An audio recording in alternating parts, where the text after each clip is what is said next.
আবু হানিফা রাহমাতুল্লাহ আলাইহি শেষ পর্যন্ত ইমানের পথে অবিচল থাকলেন। খাবার বন্ধ করে দেওয়া হলো, এমনকি রিমান্ডে নিয়ে তার হাত দুইটা পিঠ মোড়া দিয়ে পিছনে বেঁধে ফেলা হলো। খাবার বন্ধ হয়ে গেছে, শেষ পর্যন্ত তাকে তাদের পথে নিতে পারলো না। বাদশাহ মনসুর তার মাকে, বৃদ্ধা মাকে ধরে আনলো। তার লোকজন গিয়ে তার বৃদ্ধা মাকে ধরে এনে জেলখানার মধ্যে তাকেও রেখে দিল।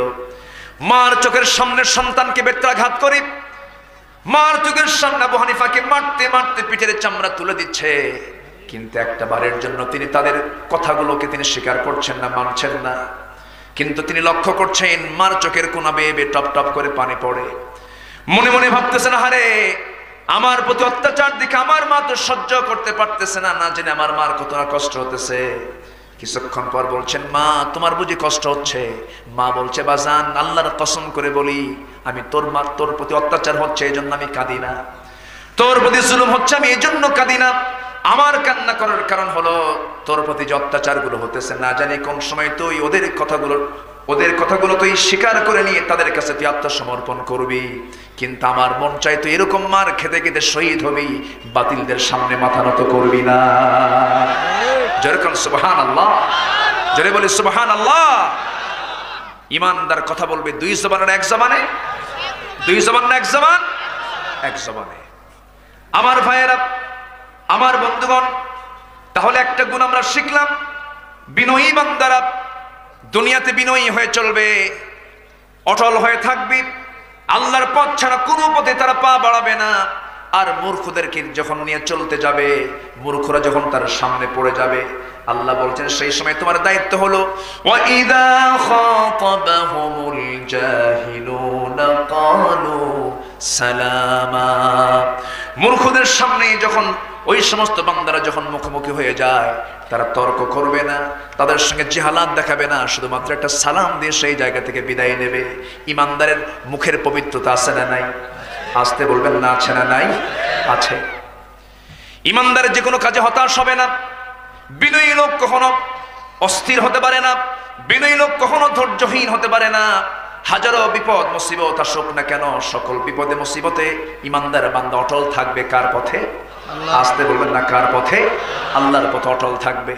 আমার বন্ধুগণ, আমার ভাইয়েরা, এই জাগতিক জীবনে চলতে গেলে 60, 70, 80 বছরের জিন্দেগিতে হাজারো বিপদ আসবে, পারিবারিক মুসিবত আসবে, সামাজিক মুসিবত আসবে, বিভিন্ন মুসিবতে ইমানদার কখনো ইমানকে ছাড়তে পারে নাকি?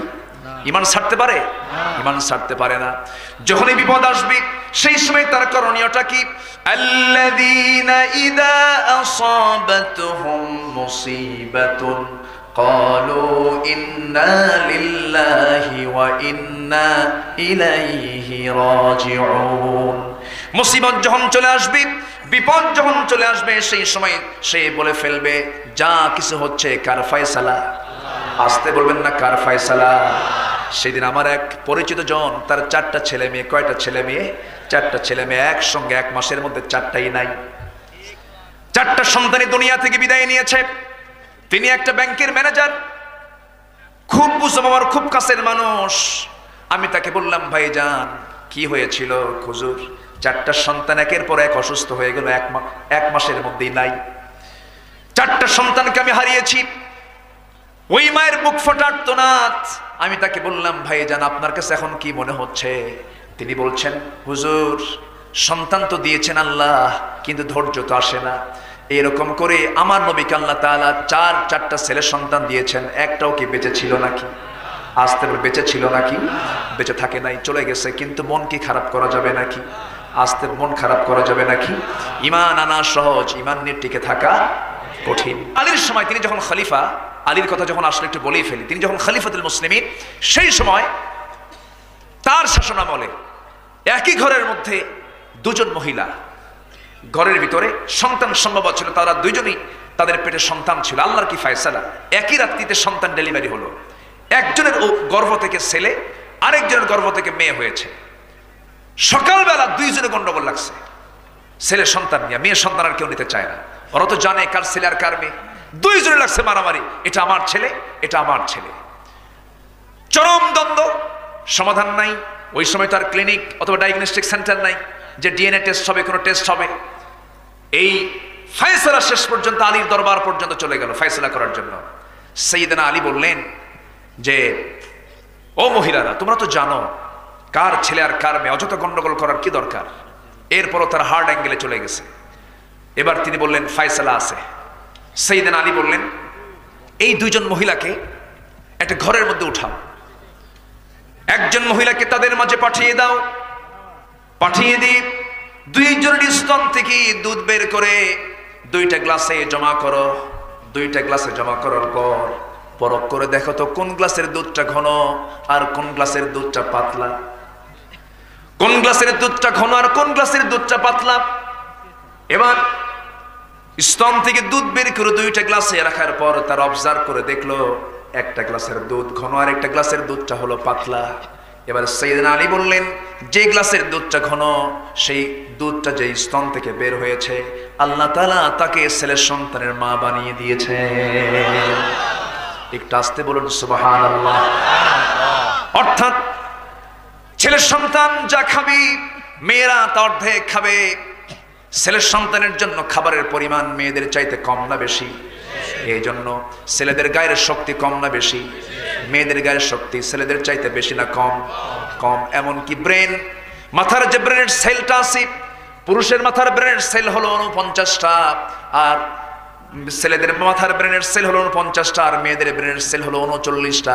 কম কয়টা? আসতে কমে না, কম কয়টা? 10টা কমে গেল। আমার বন্ধুগণ, এই যে আল্লাহ পাক খাবারটা কম বেশি করে দিয়েছেন এটারও হিকমত আছে না নাই? আসতে বলবেন না আছে না নাই? এবং বাপ মারা গেলে পরে ছেলে পাবে 2 বিঘা, মেয়ে পাবে 1 বিঘা, খাবারটা অর্ধেক, সম্পত্তির বন্টন অর্ধেক। জোরে কোন সুবহানাল্লাহ। সাইয়েদনা আলী সুন্দর করে বন্টন করে দিলেন, সুন্দর করে বললেন ঘন দুধওয়ালিকে ছেলের সন্তান তার কোলে তুলে দাও। আবার পাতলা দুধ যে স্তন থেকে বের হয়েছে পাতলা দুধ ওলিকে মেয়ে সন্তান কোলে উঠায় দাও। দুইজন সন্তুষ্ট চিত্তে সন্তান দুইটা নিয়ে বাড়ির দিকে চলে গেল। আমার ওয়াজও শেষ হয়ে গেল। শেষ করব না? এখন প্রশ্ন হলো হুজুর দুধ কেন ঘন হলো, দুধ কেন পাতলা হলো?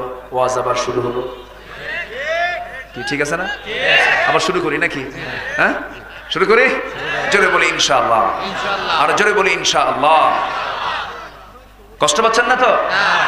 এত ভালো মানুষ, এত ভালো মানুষ আপনারা, বলি আলহামদুলিল্লাহ। কোন সূরা মনে আছে? কোন সূরা?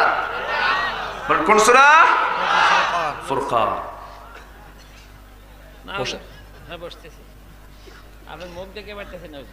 আমার মুখ দেখতে পারতেছে না। সামনে আসেন, বসেন। আপনি আবার বসলে ওরা আবার মুখ দেখতে পারবে না। বেকায়দা অনেক দেখি। সামনে এটা দিয়ে আটক, এদিকে মানুষ দিয়ে আটক। জি বলি আলহামদুলিল্লাহ। কোন সূরা বলেন? কোন সূরা? ফুরকান। গুণ আমরা শিখে যাব আজকে কয়টা? 17টা। চলতেছে কয় নাম্বার? মাত্র কত বলেন? 1। এইদিকে একটু রেখে দিলাম। দুধ কেন ঘন হলো, দুধ কেন পাতলা হলো? এটার কারণ আছে। কারণ আছে না নাই? আমার ভাইয়েরা এইদিকে চলে আসি। আল্লাহ তাআলা প্রথম আয়াতে বলছেন আল্লাহ তার নিজের পরিচয় দিয়েছেন, দ্বিতীয় আয়াতে আল্লাহ তার নিজের পরিচয় দিয়েছেন, এবার তৃতীয় আয়াতে বান্দার পরিচয় দিতে গিয়ে বলছেন অনুগত বান্দারা কেমন হবে? তারা বিনয়ী হবে, 1 নাম্বার। নাম্বার 2 তারা অযথা তর্ক বিতর্ক করবে না। নাম্বার 3 হলো ওয়াল্লাযীনা ইয়াবিতুনা লিরাব্বিহিম সুজদান ওয়া কিয়ামা ওয়াল্লাযীনা ইয়াকুলুনা রাব্বানা ইসরিফ আন্না আযাবা জাহান্নাম ইন্না আযাবাহা কানা গরামা। জোরে বলুন আল্লাহু আকবার। নাম্বার 3 হলো ওই সমস্ত বান্দাগুলো যখন রাত পেয়ে যায়, রাতের আধার যখন চলে আসে তখন সে ঘুমের সাগরে যায় না, একটু ঘুম পেয়ে আস্তে করে ঘুমের একটা সময় পার করে দিয়া রাতের একটা অংশে শেষ অংশে আস্তে করে দাঁড়িয়ে যায়, ওযু বানায় নামাজে দাঁড়ায় কান্নাকাটি করে কার কাছে? আসতে বলবেন না কার কাছে? আল্লাহর যারা বিনয়ী বান্দা তারা শুধু 5 ওয়াক্ত নামাজ পড়বে না, তাহাজ্জুদ পড়বে। বলেন কি পড়বে এখানে? এটা কি বলা হচ্ছে? কিসের নামাজ? বলেন কিসের নামাজ? তাহাজ্জুদটা পড়বো আমরা, সুন্দর করে আমরা নামাজটা পড়বো। একজন মুমিনের জিন্দেগিতে 6 ওয়াক্ত নামাজ হওয়া উচিত। কয় ওয়াক্ত? 6 ওয়াক্ত নামাজ হওয়া উচিত, 5 ওয়াক্ত তো অপরিহার্য পড়তেই হবে। তবে যদি কোনো বান্দা তাহাজ্জুদটা পড়ে, তাহাজ্জুদটা এমন একটা নামাজ, ওই সময় বান্দা যখন সিজদায় চলে যায় তখন আল্লাহ দুনিয়ার আকাশে চলে আসে। সুবহানাল্লাহ। দুনিয়ার আকাশে এসে বলেন, ও বান্দা তোর কি সমস্যা আমার কাছে চেয়ে নে, তোর কি প্রার্থনা আমার কাছে প্রার্থনা করে নে, তুই আজকে এই মুহূর্তে যা চাবি আমি আল্লাহ তাই কবুল করে নেব। জোরে বলি সুবহানাল্লাহ। আমার নবীজি সারা জিন্দেগিতে তার কোনো গুনাহ ছিল না, কোনো পাপ ছিল না, আল্লাহ পাক তাকে মাসুমের মতো কবুল করে নিয়েছেন। এরপর আমার নবীজির এক রাতের জন্য তাহাজ্জুদ কাজা হয় নাই। আমার নবীজি এত পরিমাণ তাহাজ্জুদ নামাজ পড়েছেন, গোটা রাত রুকুর মধ্যে চলে গেছে, গোটা রাত সিজদার মধ্যে চলে গেছে। এক রাতে আমার নবীজি সিজদার মধ্যে পড়ে আছেন, আম্মা জান আয়েশা তার পাশে বসে আছেন। আমার নবীজি সিজদা থেকে মাথা ওঠান না, নড়ছেন না। আধা ঘন্টা চলে যায়, দীর্ঘ সময় চলে যায়। আম্মা জান আয়েশা মনে মনে চিন্তা করছেন রাসূল কি মারা গেলেন নাকি।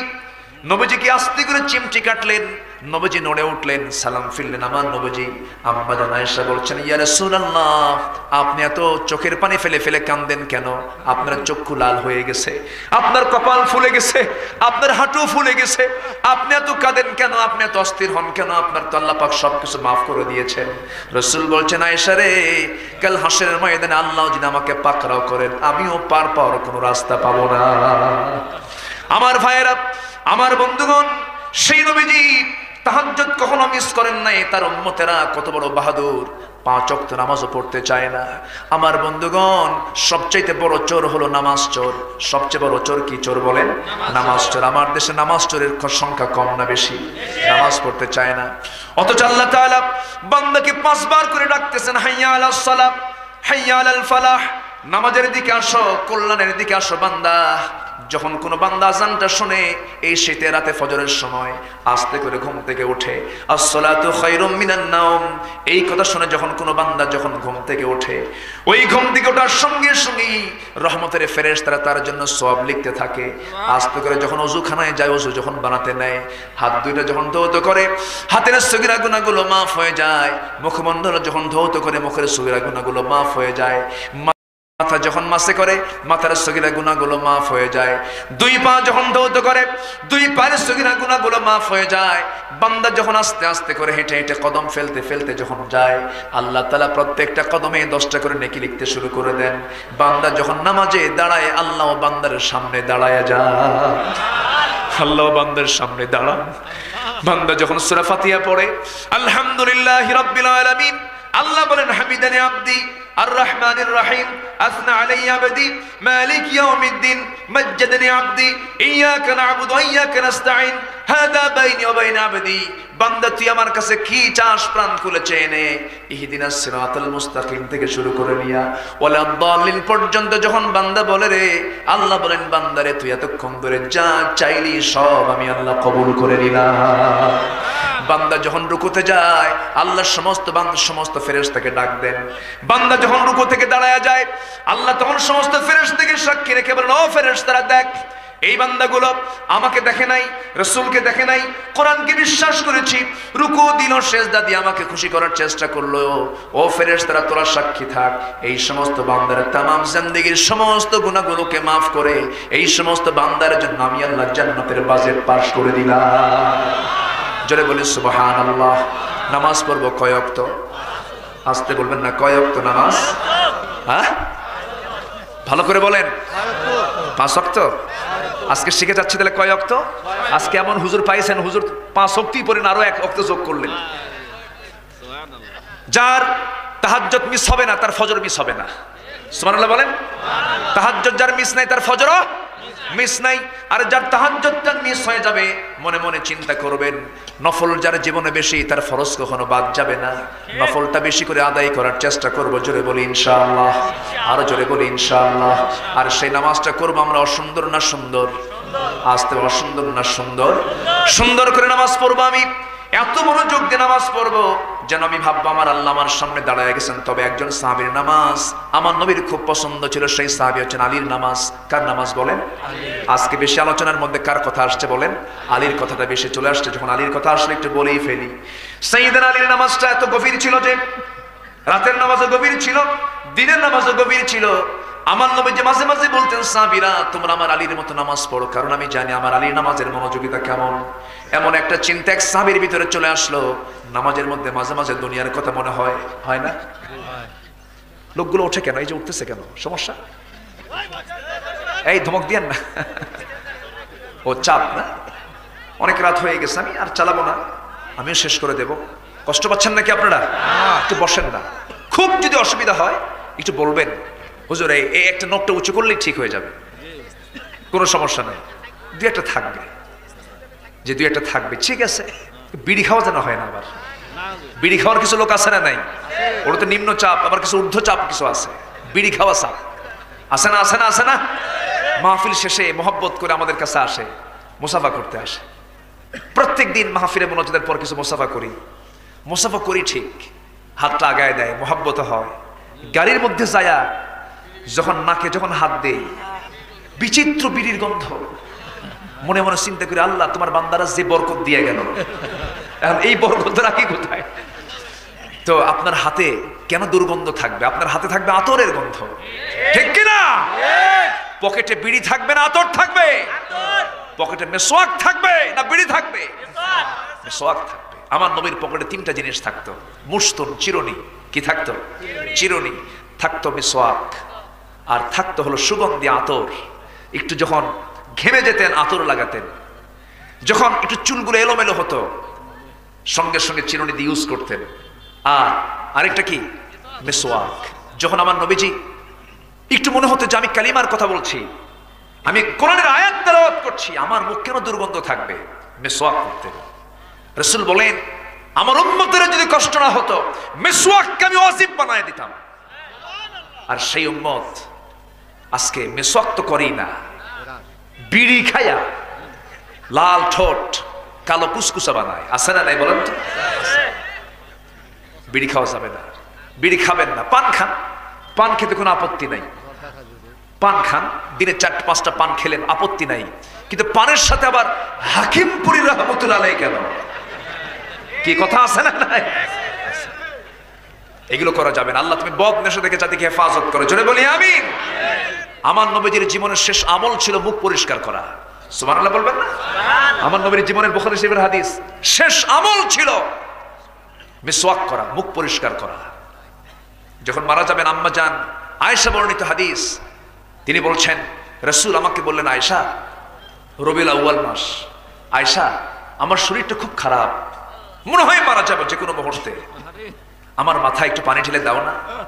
আম্মা জান আয়েশা রাসূলকে আস্তে করে শোয়ায় দিয়ে মাথায় পানি ঢেলে দিলেন, লম্বা চুল, পানি পড়তে লাগলো।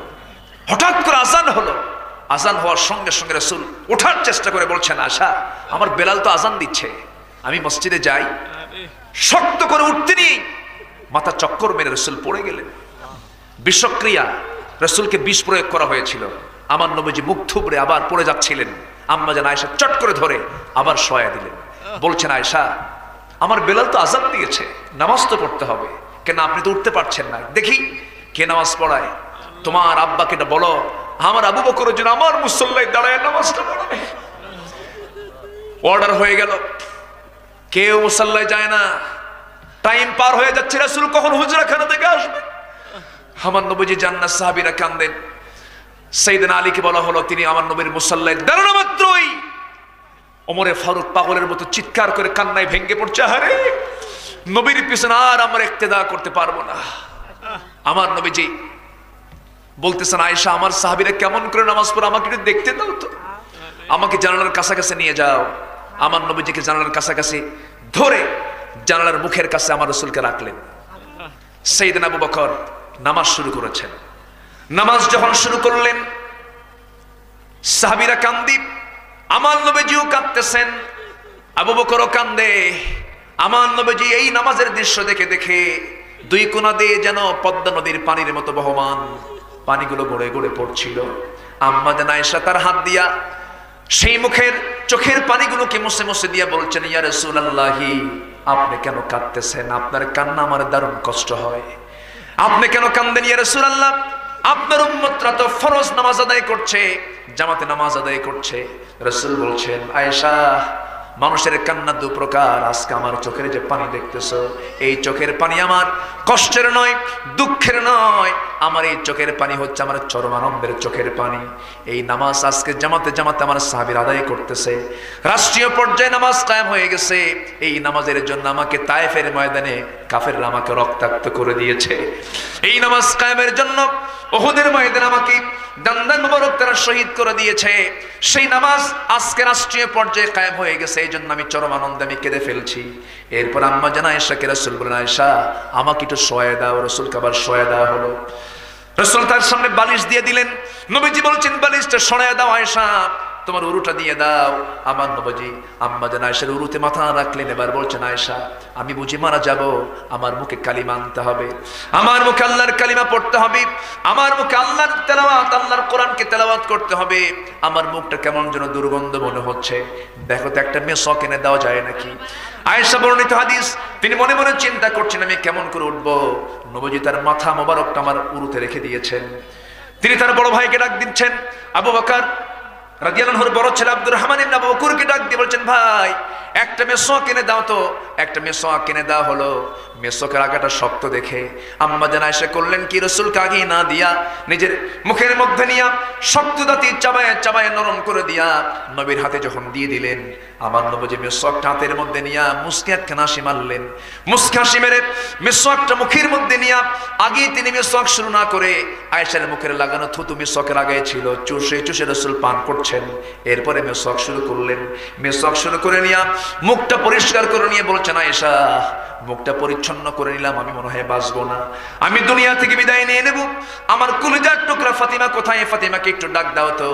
ফাতিমার নাম নেওয়ার সঙ্গে সঙ্গে দরজা খুলে ফাতিমার সামনে হাজির হয়ে গেছে। রাসূল বলছেন, ও ফাতিমা তুই এদিকে আয়। ফাতিমার চোখের পানি রাসূল দেখে সহ্য করতে পারলেন না।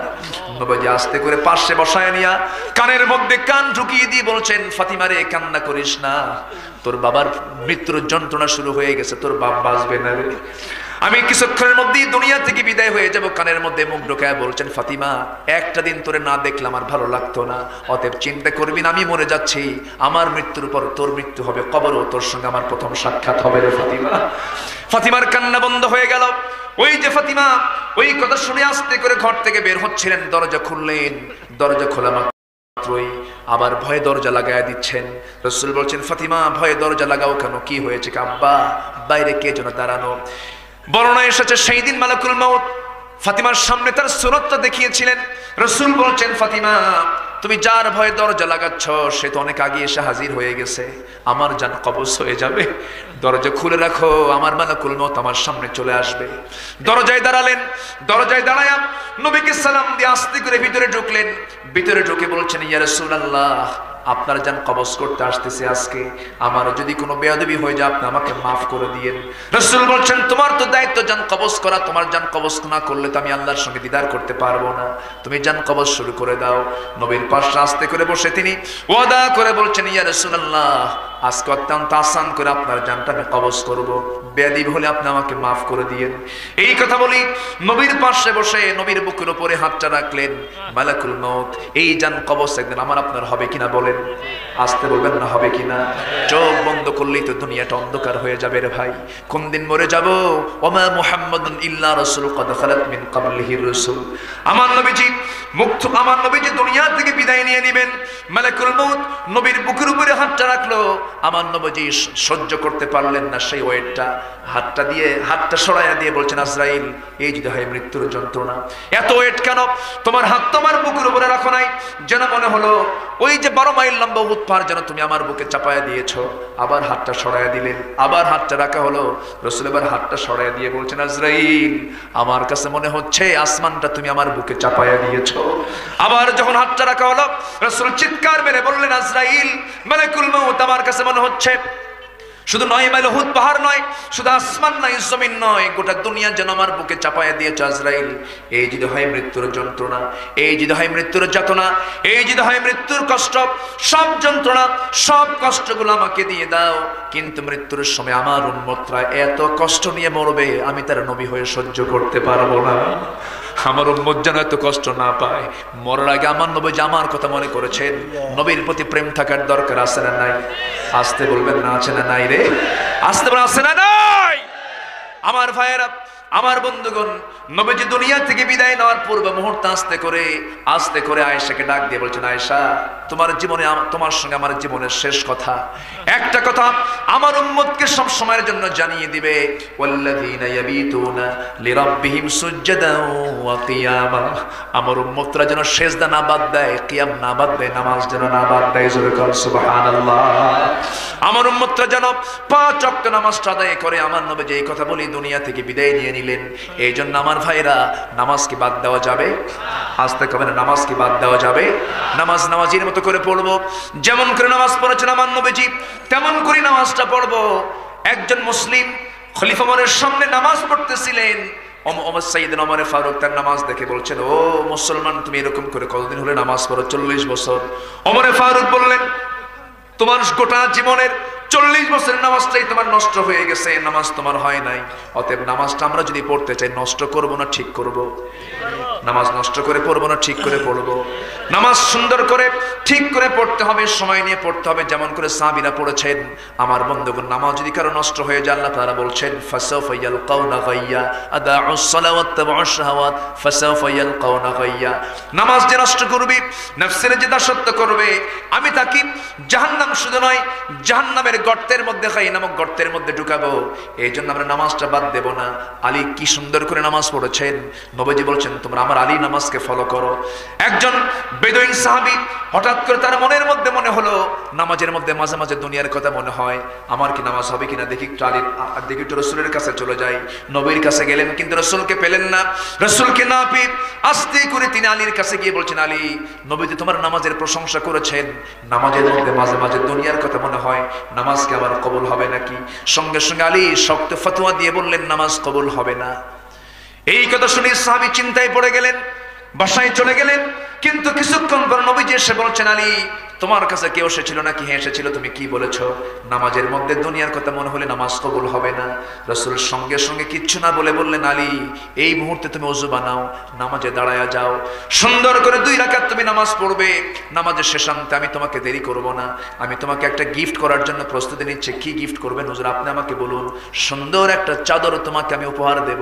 খুব খুশি আলী, ওযু বানালেন, নামাজে দাঁড়ায় গেলেন। প্রথম রাকাত খুব মনোযোগ দিয়ে নামাজ পড়লেন। দ্বিতীয় রাকাতে নামাজ পড়তেন, নামাজের মধ্যে মনে মনে চিন্তা করছেন, আরে রাসূল যে আমাকে চাদরখানা দিতে চাইলেন, সেই চাদরখানা মা হাফসার ঘরের চাদর না মা আয়েশার ঘরের চাদর। কি কথা কি বুঝতেছেন? নামাজের মধ্যে কিসের চিন্তা গেছে? তাহলে নামাজের মধ্যে কি দুনিয়ার কথা মনে হয়? আস্তে হয় হয় হয়। আলীর মনে হয়ে গেল, সালাম ফিরছেন আলী, আসসালামু আলাইকুম ওয়া রাহমাতুল্লাহ, আসসালামু আলাইকুম ওয়া রাহমাতুল্লাহ। সালাম ফিরলেন। আলীর চোখে নবীর চোখ পড়ে গেল, নবীর চোখে আলীর চোখ পড়ে গেল। আমার নবী যে মুস্কি মুস্কি হাসেন, আলীও মুস্কি মুস্কি হাসেন। রাসূল বলছেন, আলী রে, নামাজ শেষ করে আমার দিকে তাকায় তাকায় মুস্কি মুস্কি হাসে কেন? হুজুর, আপনি যেই কারণে আমিও সেই কারণে। জোরে কোন সুবহানাল্লাহ, জোরে বলে সুবহানাল্লাহ। আমার নবীজি বললেন, সাহাবী, ওরে আলী, তুমি ফতোয়া দিয়েছো, তোমার ফতোয়া তোমার বিরুদ্ধে চলে গেছে। দুনিয়ার কথা মনে হলে নামাজ কবুল হবে না। তোমার নামাজ তো চাদর খায় শেষ করছে। রাসূল বলছেন, আলী, নামাজ কেন হবে না? নামাজ হয়ে যাবে। নামাজের মধ্যে যদি দুনিয়ার কথা মনে হয়, সঙ্গে সঙ্গে নামাজের মধ্যে যদি কোনো ভুল হয়ে যায়, শেষ বৈঠকে ওয়াজিব কাজ ছুটে গেলে, শেষ বৈঠকে তাশাহুদ পড়ে ডান দিকে একটা সালাম ফিরে 2টা সজদা মেরে দিন, আল্লাহ তাআলা ভুলকে সংশোধন করে তার নামাজকে কবুল করে নেন। জোরে বলি সুবহানাল্লাহ। সবাই কি নামাজ পড়তে রাজি আছে নাকি? কয় ওয়াক্ত নামাজ? আজ বলুন, কয় ওয়াক্ত নামাজ? 6 ওয়াক্ত, 5+1। বিশেষ নামাজ, স্পেশাল নামাজ কিসের নামাজ? তাহাজ্জুদ নামাজ। ওয়া মিনাল লাইলি ফাতাহাজ্জাদ বিহি নাফিলাতান লাকা আসা আন ইয়াবআসাকা রাব্বুকা মাকামান মাহমুদা। হে রাসূল, আপনি তাহাজ্জুদের সময় যখন হয়ে যাবে, আপনি নামাজে দাঁড়িয়ে যাবেন, মাকামে মাহমুদ আমি আপনাকে দান করেছি। আমার বন্ধুগণ, এই জন্য স্পেশাল টাইমটা হলো 12টার পর থেকে ফজর রাত পর্যন্ত আমরা অন্তত 4 রাকাত নামাজ পড়ব। আসতে কোন কেন? সবাই কি রাজি আছেন? বিশ্বকাপ খেলা হয়, কি খেলা হয়? বিশ্বকাপ খেলা হয়। রাত ৩টার দিকে ব্রাজিল আর্জেন্টিনার খেলা, তাহাজ্জুদ গুজাররা জায়গা থাকে, আছে না নাই? আছে না নাই? ৩টার দিকে উঠে খেলা দেখে। রাত ৪টার দিকে খেলা হলো জার্মানি ফ্রান্স, উঠে বসে আছে। কি সুন্দর উম্মতে মুহাম্মাদি গুলো, তাই না? হ্যাঁ, খেলা মিস হয় না। ওই সময় ঘুম লাগে না, সব টনটনা। আজান হলি কয় মুয়াজ্জিন সাহেবের কাম নাই, কেবলই শুইলাম। আছে না নাই? না। ইমানদারের লক্ষণ হচ্ছে ওয়াল্লাযীনা ইয়াবিতুনা লিরাব্বিহিম সুজদাও ওয়া কিয়ামা। যখন সে রাত পেয়ে যাবে তখন সে সিজদায় এবং কিয়ামে অস্থির হবে। কার প্রেমে? আসতে বলবেন না, কার প্রেমে? আবার ভাববেন না যে আলীর নামাজে মনোযোগ ছিল না, মনোযোগও ছিল। যুদ্ধের ময়দানে যুদ্ধ করতে গিয়ে তার পায়ের মধ্যে তীর বিদ্ধ হয়, সেই তীর কেউ বের করতে পারে না। তীর যখন ঢোকে সহজে ঢোকে, কিন্তু সহজে বের হয় না। সাইয়েদনা আলী কষ্ট পাচ্ছেন, নবীর কাছে পরামর্শ চাওয়া হলো। রাসূল বললেন, ও সাহাবীরা, আমি জানি আমার আলীর নামাজের মনোযোগিতা কেমন। যেরকম সুবহানাল্লাহ, আমার আলী যখন নামাজে দাঁড়াবে সেই সময় তোমরা তার পা থেকে টান মেরে তীরটা বের করে নেবে নামাজের মধ্যেই। হযরত আলী নামাজে দাঁড়ায় গেছে।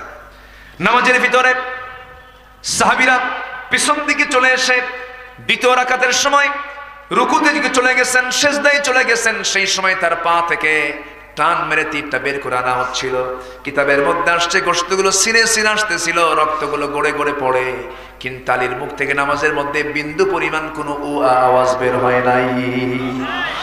নামাজ শেষ করলেন, সালাম ফেরার পরে তিনি পায়ের দিকে তাকায় দেখেন যন্ত্রণা সেই বিদ্ধ হওয়া তীরটা তার পায়ে নাই। প্রশ্ন করছেন, ভাইরা আমার, নামাজের আগে যে তীর নিয়া নামাজ শুরু করেছিলাম সেই যন্ত্রণার তীর তো নামাজের পরে দেখি না। সবাই বলে ফেলল, আলী নামাজের মধ্যেই তোমার পা থেকে আমরা তীরটা টান মেরে বের করে নিয়েছি। হযরত আলী বলেন, আল্লাহর কসম করে বলি, তোমরা নামাজের মধ্যে আমার পা থেকে কখন তীরটা বের করেছো? আমি আলী আল্লাহর কসম বিন্দু পরিমাণ কোনো টের পাই নাই। ওয়াল্লাযীনা ইয়াবিতুনা লিরাব্বিহিম সুজদাও ওয়া কিয়ামা। জোরে বলুন আল্লাহু আকবার। আরেকজন সাহাবীর কথা মনে হলো, আব্বাদ এবং আম্মার। এই দুইজন সাহাবীকে রাসূল সীমান্ত প্রহরায় নিয়োগ দিয়েছেন। সীমান্ত রক্ষী আমাদের যেমন বিজিবি আছে, বিজিবি আছে না নেই বলেন? বিডিআররা আছে। আমার নবীজির বিজিবি আব্বাদ এবং আম্মারকে যখন সীমান্ত প্রহরায় নিয়োগ দিলেন, সীমান্ত প্রহরায় যারা নিয়োগ পাবে তারা যদি আল্লাহওয়ালা হয়, আল্লাহ তাআলা ওই সমস্ত সীমান্ত রক্ষীকে কবরে কোনো প্রকার আযাব দিবেন না, প্রশ্ন করবেন না। জোরে বলুন সুবহানাল্লাহ। কবরে 5 শ্রেণীর কোনো আযাব হবে না। কয় শ্রেণীর বলেন? কয় শ্রেণীর? শুনবেন? সব শুনবেন? সবই শুনবেন। কবরে 5 শ্রেণীর কোন আযাব হবে না। এর মধ্যে 1 নম্বর শ্রেণীর কথা বলে দিলাম, যারা সীমান্ত প্রহরায়, ইসলামী রাষ্ট্রের সীমান্ত প্রহরায় যারা নিয়োগ প্রাপ্ত হয়ে যারা সারা রাত দাঁড়িয়ে দাঁড়িয়ে সীমানা পাহারা দেবে, আল্লাহ তাদেরকে কবরে কোনো আযাব দিবেন না। নাম্বার 2 হলো, আল্লাহর পথে দিন কায়েম করতে গিয়ে যারা শহীদ হয়ে যাবে, শহীদের কোনো প্রশ্ন করা হবে না, কোনো আযাব হবে না। জোরে বলুন সুবহানাল্লাহ। শহীদের দাম সবচেয়ে কম না বেশি? আসতে কবে না? শহীদের দাম সবচেয়ে কম না বেশি? শহীদের কোনো হিসাব নাই, কোনো প্রশ্ন নাই, কোনো আযাব নাই। জোরে বলুন সুবহানাল্লাহ। নাম্বার 3 হলো, যদি কোনো বান্দা নিয়মিত সূরা মুলকটা পড়তে পারে, তাবারাকাল্লাযী বিয়াদিহিল মুলকু ওয়া হুয়া আলা কুল্লি শাইইন কাদির। সূরা মুলক যদি কোনো বান্দা যদি নিয়মিত পড়তে পারে, কবরের আযাব থেকে আল্লাহ পাক তাকে বাঁচাবেন। একটু আস্তে কর সুবহানাল্লাহ। জোরে বলি না ভাই সুবহানাল্লাহ। হচ্ছে না, আমি আর পারতেছি না, মানে দোয়া করলেই ভালো হয় না। ও চাচা, এই চাচা কি করে? হ্যাঁ, বসেন। যে আগামী থেকে এই মাহফিলের যারা পরিচালক আছেন, আমি তাদেরকে বলবো, জাস্ট প্রধান মেহমানকে 9টায় তুলে দিবেন। ঠিক আছে না? 9টায় তুললে এই যে মানে নাম্বার খুঁজবে না মানুষ, ঠিক আছে না? সব নাম্বার বাদ দিয়ে বসে থাকবে। টাইম সিলেকশন হচ্ছে একটা মাহফিলের 1 নম্বর দিক, ঠিক কি না? 1 নম্বর দিক, এটা খেয়াল করবেন। আমি খুব খুশি, মানুষ জান নাই, আপনারা আছেন তো, বলি আলহামদুলিল্লাহ। সামান্য 2-1 তো ওঠা বসা করবে, আমি খুবই খুশি। যারা আজকের মাহফিলে এসেছেন সব বাছাই করা শ্রোতা, আলহামদুলিল্লাহ বলেন। সব কি শ্রোতা? বাছাই করা, নির্বাচিত শ্রোতা, বলি আলহামদুলিল্লাহ। কারণ আমরা শ্রোতার চেহারা দেখলেই টের পাই। কিছু শ্রোতা আসে হুজুরের মোশান দেখে আগে, আবার কিছু শ্রোতা আসে সুরটা কেমন মারে, আর কিছু শ্রোতা আসে স্লোগান কেমন করে দেয়, মাঝে মাঝে স্লোগান মারবো। আছে না নাই? বিভিন্ন টার্গেট নিয়ে অনেকে আসে, কিন্তু আজকের টার্গেট হচ্ছে সবার দিন শেখা, কোরআন শেখা। বলি আলহামদুলিল্লাহ, খুব ভালো, আলহামদুলিল্লাহ। নাম্বার 4 হলো ওই সমস্ত লোকের কবরে কোনো আযাব হবে না। কোন শ্রেণী?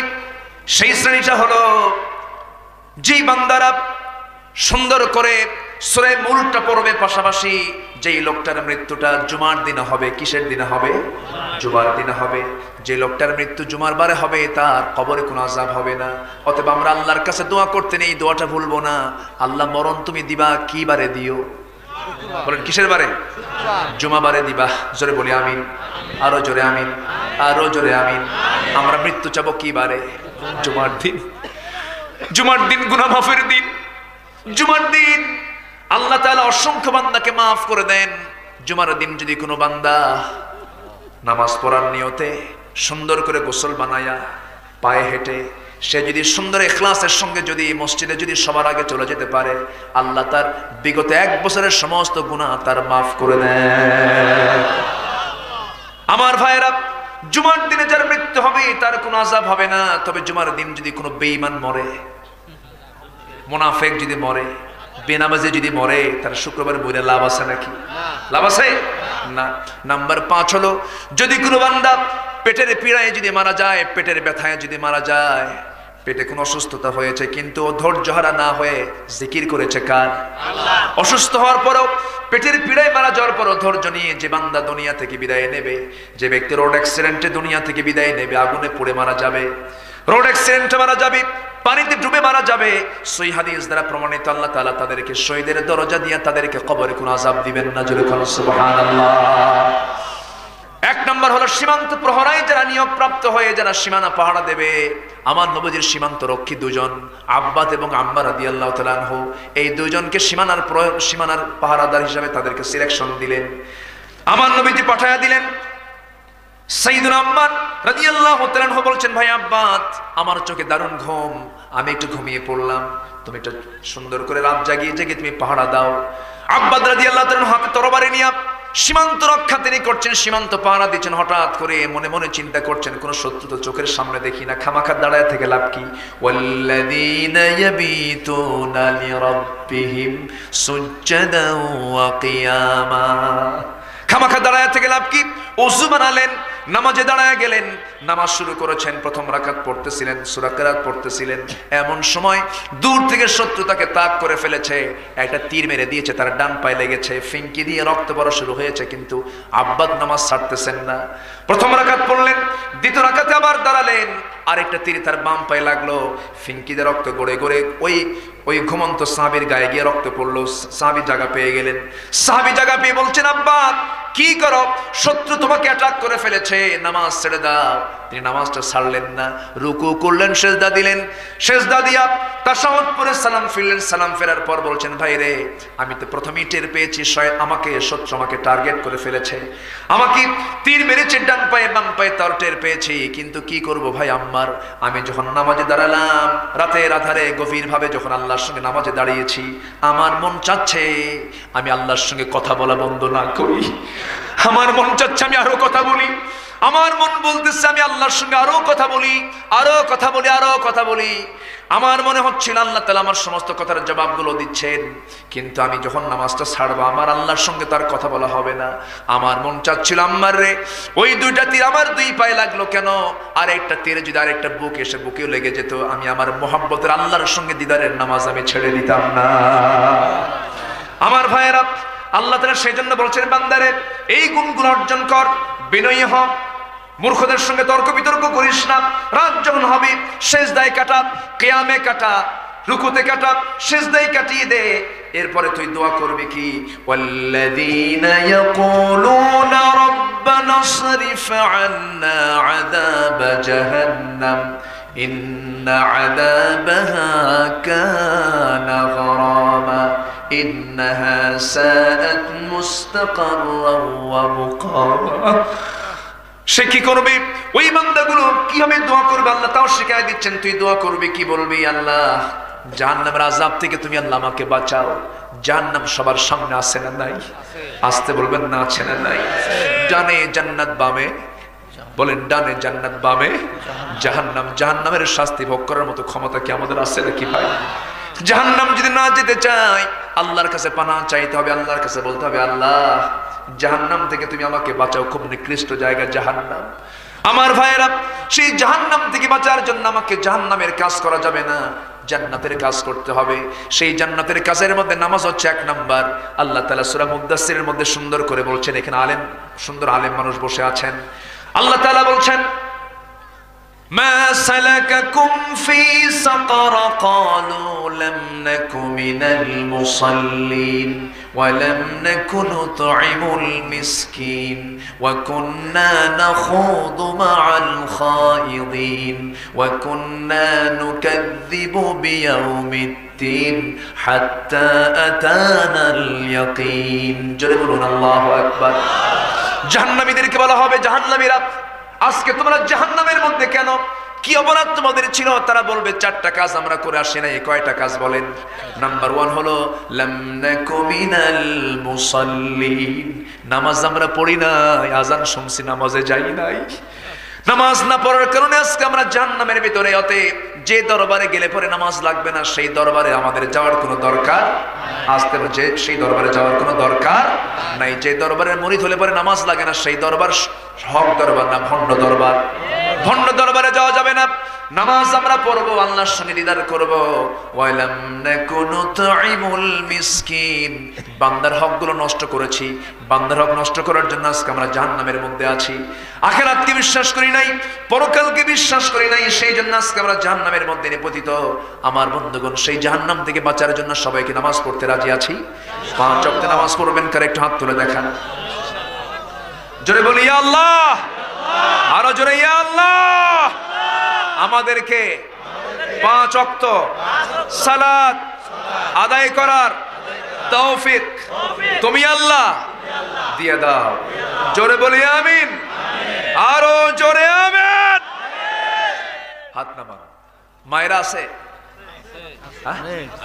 মায়েরা মাহফিল আছে? বলি আলহামদুলিল্লাহ। এই কে ওঠে? ধরেন তো, তাই বলি আলহামদুলিল্লাহ। তাহলে এখন আপনারা যান, যেহেতু মায়েরা বেশি আছে, আপনারা যান এখন মাদের নেওয়াজ করি নাকি? হ্যাঁ, আপনারা থাকবেন? বলি আলহামদুলিল্লাহ, জোরে বলি আলহামদুলিল্লাহ।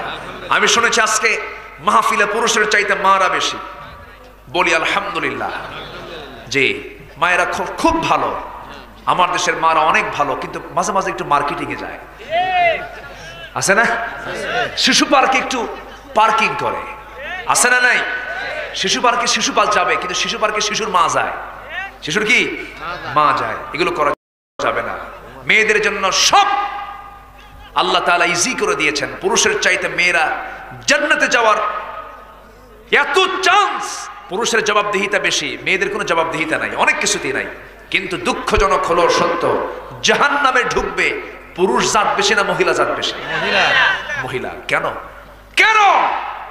একটু বাড়িতে গিয়ে সবার মা বোন সবাইকে জানিয়ে দিবেন। এর মধ্যে আমি যেটা অন্যতম কারণ আমি আজকে লক্ষ্য করছি, সেটা হলো মেয়েদের গায়ের কাপড় চোপড় নাই। এই শীতের ভেতরেও, প্রচন্ড শীত, এরপরেও গায়ে কাপড় চোপড় থাকে। কি যে চামড়া আল্লাহ জানে। শীতের মধ্যে তো অন্তত ঠান্ডার মধ্য দিয়ে হলেও তো তোমার ঢাকা দরকার, তাও ঢাকে না। মাথা থেকে পা পর্যন্ত সব ডিসপ্লে। মার্কেটে যেতে এমন কোনো জায়গা নাই সাজাবাদ থাকে। মাথার চুলটা ছেড়ে দেওয়া, কপালে টিপ, তারপরে কি ভ্রুতে কি ভ্রু প্ল্যাক, কাজল লাগানো, তারপর আশকারা, মাস্কারা, যুবকের তো কামসারা। আচ্ছা, এদিকে লিপস্টিক, হাই হিল, এরপরে সাইড একটা ভ্যানিটি ব্যাগ নিয়ে বাস স্বামীকে ডাক দিয়ে বলছে লিটন। এমন ধমক মারছে, ধমক শুই না কয় আম্মা আসতেছি। মানে ডাকছে কে? মাও ডাকলে না, বউ ডাকলে খেয়াল নেই। বলো কি? এই যে বাচ্চাটা কোলে নাও, 1.5 বছর বয়স। বাচ্চা কি বাবার কোলে মানাবে না মায়ের কোলে মানাবে? বলে বাবাকে বলতেছে যে তুমি সন্তানটা কোলে নাও, আমার আসতে সন্ধ্যা হবে, নতুন শাড়ির কালেকশন এসেছে মার্কেটে। সিল্কের শাড়ি থাকবে না, হেরে যাবে, সব বিক্রি হয়ে যাবে। সামনে মার্কেট, সামনে ঈদের সময় আমাকে আজকে যেতেই হবে, এবং আমার ছাত্র জীবনের এক ক্লাসমেট বয়ফ্রেন্ড এসেছে, তার সঙ্গে আমি শপিং এ যাচ্ছি, তুমি বাচ্চাটাকে কোলে নাও। এগুলোর বাস্তবতা আছে না নেই বলো তো, আছে না নেই? কোলের মধ্যে দিয়ে বলতেছে এখন স্বামী বলে দুধ খাওয়াবো কেমনে, তুমি দুধ খাওয়াও। বোঝা গেল? ফিডার একখান হাতের মধ্যে ধরে দিয়া গোটা বডি সাজগোজ করে উম্মতে মুহাম্মাদের পরিবার, কিন্তু চিন্তা করেন উম্মতে মুহাম্মাদের পরিবার হয়ে ঢং ঢং করে একা, কাউকে না নিয়া, বয়ফ্রেন্ড সাথে নিয়া চললো মার্কেটে। দোকানদারের সামনে গিয়ে আস্তে করে বসলো, বসে দোকানদারকে লক্ষ্য করে বলছে, ভাইয়া একটা শাড়ি দেখানো যাবে কি? মানে এত সুন্দর শব্দ চয়ন, মাখরাজ সিফাত, বুঝেন নাই, কোথাও কোনো ভুল নাই। একটা শাড়ি দেখানো যাবে কি? দোকানদারও কম নয়, দোকানদার শাড়ি একখান বের করে নিজের গায়ে সুন্দর করে লটকায় দিয়ে ডিসপ্লে করে বলে, আপা এই শাড়ি কিন্তু আপনাকে দারুণ মানাবে। ওটা আরেক লুচ্চা, ওটা আরেক বদমাইশ, ঠিক কিনা? তুমি কি ব্যবসা করো, দুষ্টামি করো, আছে না নাই? আবার ওই দোকানদারের পাশে যদি আপনি একটা পাঞ্জাবির কাপড় কিনতে যান, ওই সময়ে আপনাকে দোকানদার পাত্তা দেয় না, আছে না নাই? হুজুর এটা নিলে নেন, না হলে যান। মজা নাই, মজা নাই, কি নাই? মজা নাই। চুলকায় যখন, চুলকানি হলে, দাউদ হলে চুলকায় না, মজা আছে না নাই? খুব মজা, মজা নিচ্ছ, মজা নিচ্ছ।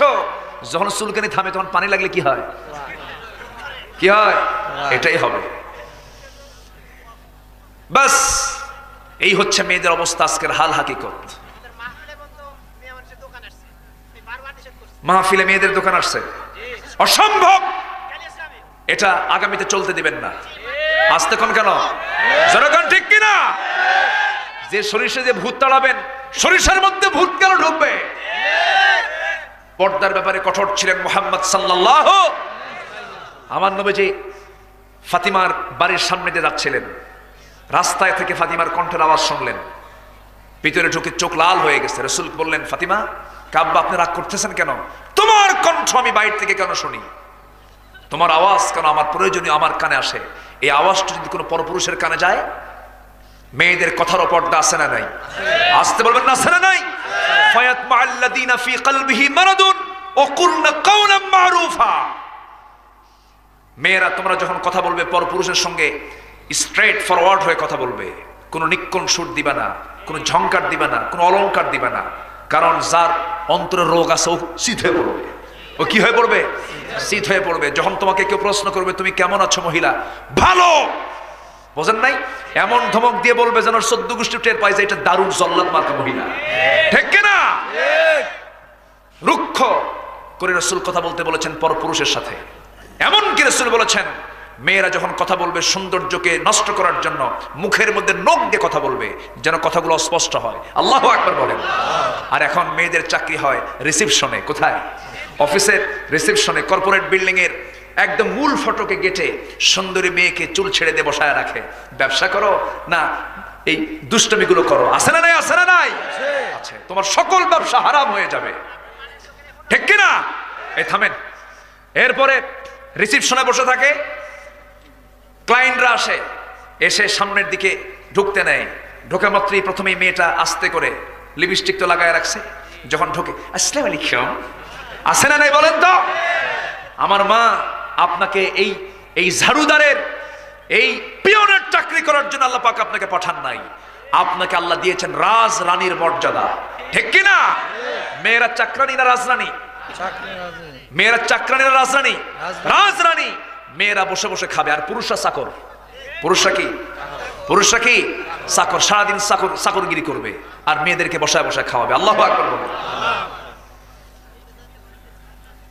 শেষ করে দেই, মেয়েদেরকে বহু কিছু কইলাম, মায়েরা তো মনে মনে ভাববে হুজুর জীবনে আর আপনি দাওয়াত পাবেন না।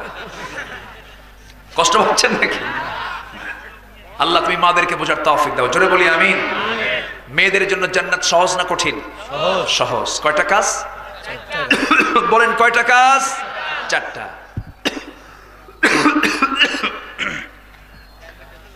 চারটা কি আছে? ওই যে একজন কইলো যে আপনি কাশতেছেন, গালি দিচ্ছে মনে হয় কেউ, নাকি? এটা কুফরি কথা, এটা শিরকি কথা। এটা কি কথা বলেন?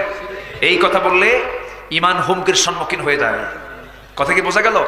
আপনি কাশি দিচ্ছেন, হাঁচি দিচ্ছেন, তখন আরেকজন কয় ভাই তোমার কে যেন স্মরণ করতেছে, এরকম আছে না নাই? এই সমস্ত কথাগুলো আমরা বিশ্বাস করি? হ্যাঁ, আস্তে করে বিশ্বাস করি না। শনিবারে বাঁশ কাটা যাবে না, আছে নাকি? আছে নাকি? এই কথা বিশ্বাস করলে ইমান থাকবে? এগুলো বিশ্বাস করব না। সোমবারে মঙ্গলবারে বিয়ে হওয়া যাবে না, আছে না নাই? আছে। সকালবেলা বাকি দেওয়া যাবে না, ও ফাঁকিবাজ, আছে না নাই বলেন তো? এগুলো ভিত্তিহীন কথা। যেটা যেটা বলবে সেটা বেশি করে করবেন, যেটা বলবে সেটা কি বেশি করে করবেন। শনিবারে বাঁশ কাটা যাবে না, ওর সেদিন বেশি করে বাঁশ কাটবে। কি কথা বোঝা গেল? সকালবেলা বাকি দেওয়া যাবে না, সকালবেলা বাকি দিয়ে শুরু করবেন। এটাই আন্দোলন। এটা কি আন্দোলন? মঙ্গলবারে কি করা যাবে না? বিয়ে করা যাবে না। ট্রাকের পিছনে সেরা জুতা ঝুলায় রাখছে। আমি ট্রাকের ড্রাইভারকে বললাম এই সেনা জুতা কেন, নতুন জুতা লাগাতে পারো না? অন্যজন নিয়ে গেলে তার জুতা পড়বে। সেনা জুতা ঝুলা খুঁজুর, বদনজর থেকে বাঁচার জন্য। তাহলে বদনজর থেকে বাঁচার জন্য ট্রাকের পিছনে কি জুতা? সেনা জুতা ঝুলায় রাখছে। এগুলো সম্পূর্ণ শিরকি কথা। এরপরে দেখেন না, কথা বলতে আল্লাহও লাগে, হিল্লাও লাগে। আস্তাগফিরুল্লাহ বলেন, এটা কি ইমানদারের কথা? আল্লাহ লাগে। আল্লাহ লাগলে কি আল্লাহর সাথে কিছু লাগে নাকি? আচ্ছা, তোমার মুখে ফুল চন্দন পড়ুক, আছে না নাই? ফুল চন্দন হিন্দুদের পূজা করার সামগ্রী। মুসলমান কেন বলবে এটা? হিন্দু ভাইরা বলবে সমস্যা। কষ্ট করলে কেষ্ট মেলে, আছে না নাই? এটা কি মুসলমানদের কথা হতে পারে? কেষ্ট হিন্দু দেবের নাম, আছে না নাই? আছে। এরপরে মহাভারতকে অশুদ্ধ হয়ে গেল। আচ্ছা, মহাভারত কি আমাদের? হ্যাঁ, আমাদের। তা আমরা এগুলো বলবো কেন? এগুলো বলার দরকার নাই। এরপরে লক্ষ্মী মেয়ে, সোনা, আছে না নাই? লক্ষ্মী মেয়ে, লক্ষ্মী, এরকম শব্দ, লক্ষ্মী ছেলে, এগুলো বলা ঠিক না। লক্ষ্মী হচ্ছে হিন্দু ভাইদের দেবতার নাম, আছে না? দেবীর নাম, এগুলো বলবো না। আচ্ছা, এরপরে এরকম অনেক শিরকি কথা। নির্মল চরিত্র বোঝাতে গিয়ে বলে তুমি তো ধোয়া তুলসী পাতা হয়ে গেছো, আছে না নাই? আছে না? আছে না? তুলসী পাতা দিয়ে পূজা করে কারা?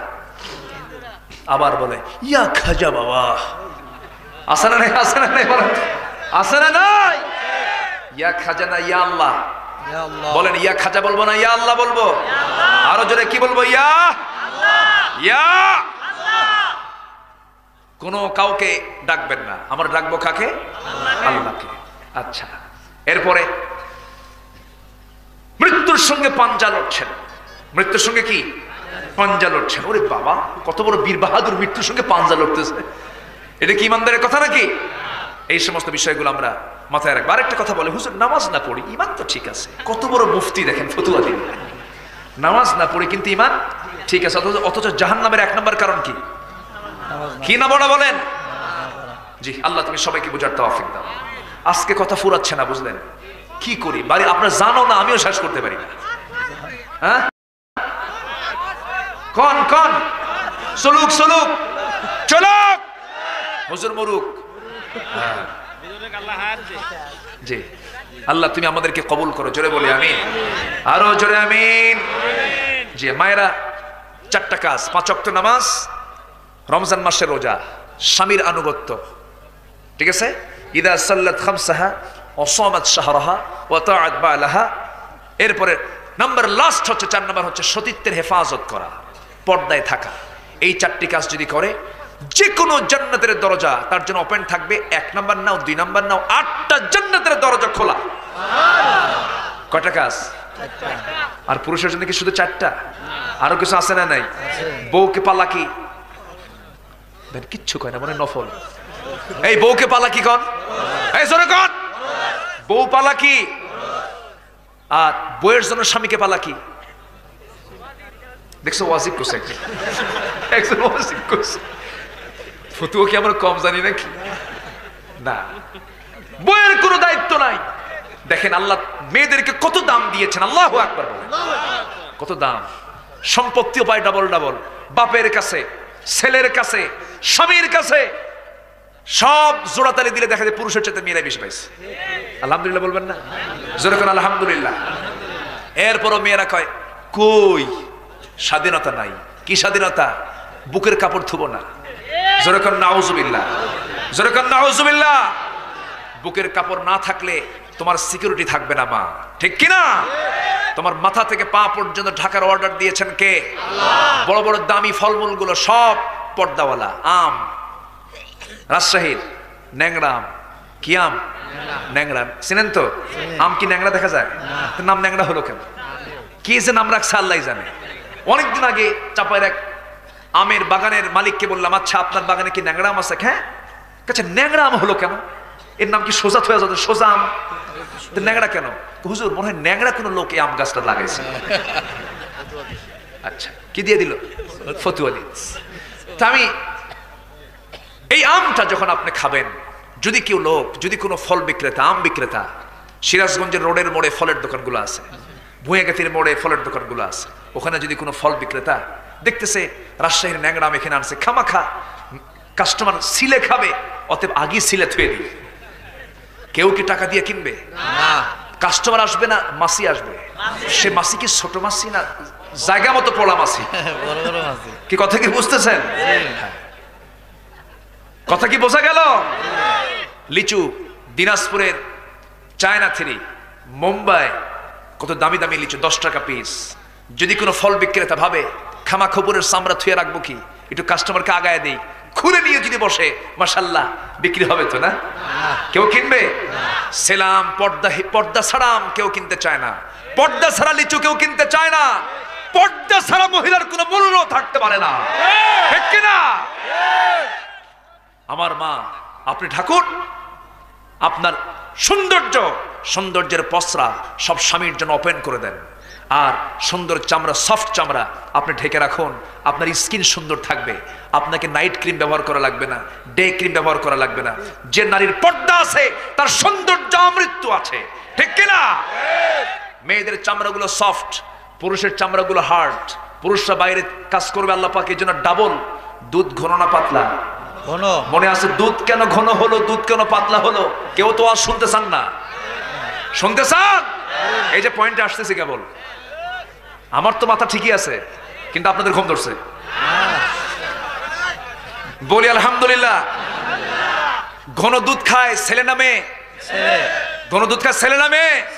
কেন খায়? চামড়াটা ছেলেদের সফট না হার্ড? নরম না গরম? নরম না শক্ত? ছেলে কোদাল মারবে, ছেলে কি মারবে? কোদাল মারবে, লাঙ্গল চাষ করবে, বাহিরে পরিশ্রম করবে। এই জন্য তার চামড়াকে শক্ত করার জন্য ঘন দুধ দিয়েছেন। আর মেয়েদেরকে আল্লাহ পাক পাতলা দুধ দিয়েছেন, তাদের চামড়াটা সফট থাকবে, সুন্দর থাকবে, সুন্দর হলদেটে কালার হবে, নরম নরম তার চামড়া হবে, সে শীতল পরিবেশে থাকবে, ঘরের মধ্যে থাকবে। অকর্ণা ফি বুয়ুতিকুন্না, ঘরের মধ্যে তারা বাচ্চা কাচ্চা লালন পালন করবে, রান্না বান্না করবে। বাহিরে কাজ করতে আসলেও সুন্দর করে পর্দার নিয়ম রক্ষা করে বাইরে কাজ করে আবার ভিতরে চলে যাবে, ঠিক কিনা? এই জন্য ঘন দুধ আর কি পাতলা দুধ। এখন মেয়েরা পাতলা দুধ খায়, কয় ঘন দুধের কাজ করব। কি কথা কি বুঝতেছেন? কাজ করতে এসে পাস করে না ফেল মারে? পাস করে না ফেল মারে? ফেল মারে। আসেন দোয়া করি। তুমি কত সুন্দর, কি করে বোঝাই? তুমি কত সুন্দর, কি করে বোঝাই? কোন ভাষা পাই না খুঁজে তোমার তুলনা, তুমি নিজে। তুমি কত সুন্দর, কি করে বোঝাই? বেকারার প্রজাপতি, তুমি কত সুন্দর, কি করে বোঝাই? কোন ভাষা পাই না খুঁজে তোমার তুলনা, তুমি নিজে। তুমি কত সুন্দর, কি করে বোঝাই? সাজানো এ পৃথিবীতে এত মায়া লাগে, এত ভালোবাসাবাসি কেন মনে জাগে, ঠিক কিনা? সাজানো এ পৃথিবীতে এত মায়া লাগে, এত ভালোবাসাবাসি কেন মনে জাগে? তোমার প্রেমের ভার আর সয় না যে, তোমার তুলনা তুমি নিজে। তুমি কত সুন্দর, কি করে বোঝাই তুমি কত সুন্দর, কি করে বোঝাই। কেউ তো মারহাবা বললেন না, কিছুই বললেন। জি শোনাবো, আরো শুনবেন। আমার নবীর জন্ম মক্কায় না মদিনায়? ও আচ্ছা, দেখছো যে আমার রসুলের জন্ম কোথায়, মক্কা না মদিনা? বলেন মক্কা না মদিনা? কাবা থেকে দূরে না কাবার ধারে? বলেন কাবার দূরে না কাবার ধারে? এলোকে কাবার ধারে, দেখছেন দিয়েছে একজন হুজুর, দেখে দেখে বলেন, তাও শেষ করেন। এলোকে কাবার ধারে আধার চিরে, চিনিস না কি রে, ওকে ও মা আমেনার কোল জোড়ে চাঁদ, জানিস না কি রে। এলোকে কাবার ধারে আধার চিরে, চিনিস না কি রে। মুতালিব আজকে কেন বেহুশ হেন, বক্কি খুশির বান, বেদনার সুপ্ত ক্ষতে হাত বুলাতে, কারে আগমন সাহারার হৃদয় ভরা, ঝরনা ধারা বইল না কি রে। এলোকে কাবার ধারে আধার চিড়ে, চিনিস না কি রে, ওকে ও মা আমেনার কোল জোড়ে চাঁদ, জানিস না কি রে। জি খুশি? জি আলহামদুলিল্লাহ। জি আর কত পারি? জি আসেন, আর তো পাচ্ছি না, শেষে তার যাচ্ছে না, কই শেষ? আচ্ছা আসুন আমরা দোয়া করি। আমরা যা হয়েছে ভাই আমি দোয়া চাই, বলি আলহামদুলিল্লাহ। জি আলহামদুলিল্লাহ বলেন। আমাকে যখন কেউ প্রশ্ন করে, কেন বেছে নিলে এই পথ, কেন ডেকে নিলে বিপদ, কেন বেছে নিলে এই পথ, জবাবে তখন বলি মৃদু হেসে যাই চলি, জবাবে তখন বলি মৃদু হেসে যাই চলি।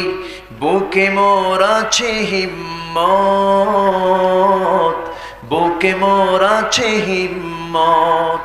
কার সাহস? আমাকে যখন কেউ প্রশ্ন করে।